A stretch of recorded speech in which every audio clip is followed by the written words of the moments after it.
All right, guys, in this video, we're going to pay attention to questions 9 and 10 only. And before I continue, I want to give you guys a formula that you will probably be using in Stats 250. And I'm going to write it over here.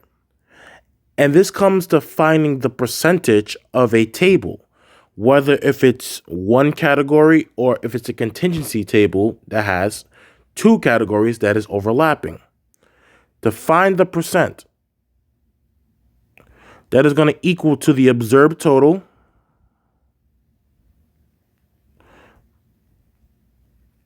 divided by the overall total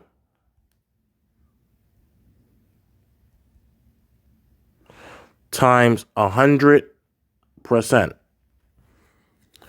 And the reason why I'm using this formula is because I have a table and I want to find the percent for each of those questions, 9 and 10.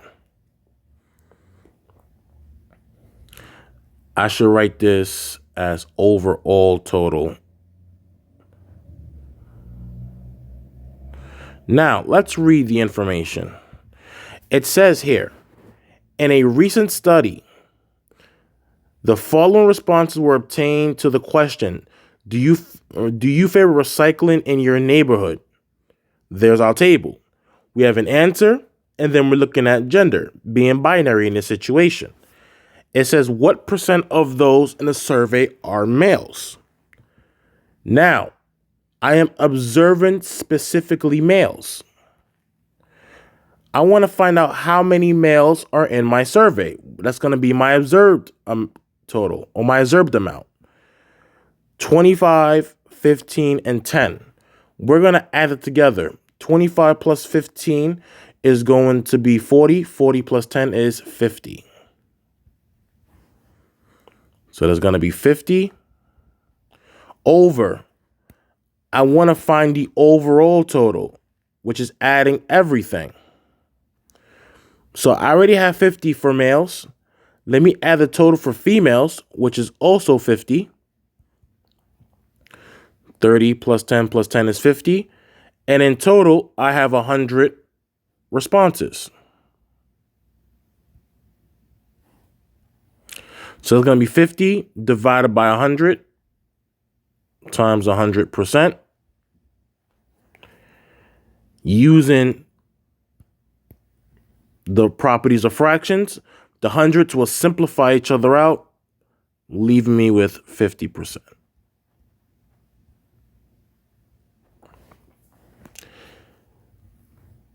Now we're going to answer the question for number 10. It says here, using the same table as the one above with the same categories, what percent of those surveyed said no? No is right here. That is going to be 15 and 10, which is 25. So my observed total is 25 divided by the overall total, which is 100, times 100%. But in this case, I'm going to divide 25 by 100, and then I'm going to multiply that by 100. In case on your exam you get a different number than 100 as your overall total. 25 divided by 100 is 0.25. And 0.25 times 100, the percent sign is a notation.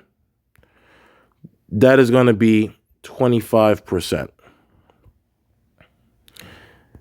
And yes, you could have just simplified out the hundreds and got your answer. All right, guys, that's it for number 9 and 10. Hope you enjoyed it. Hope it made sense. I'll see you soon. Take care.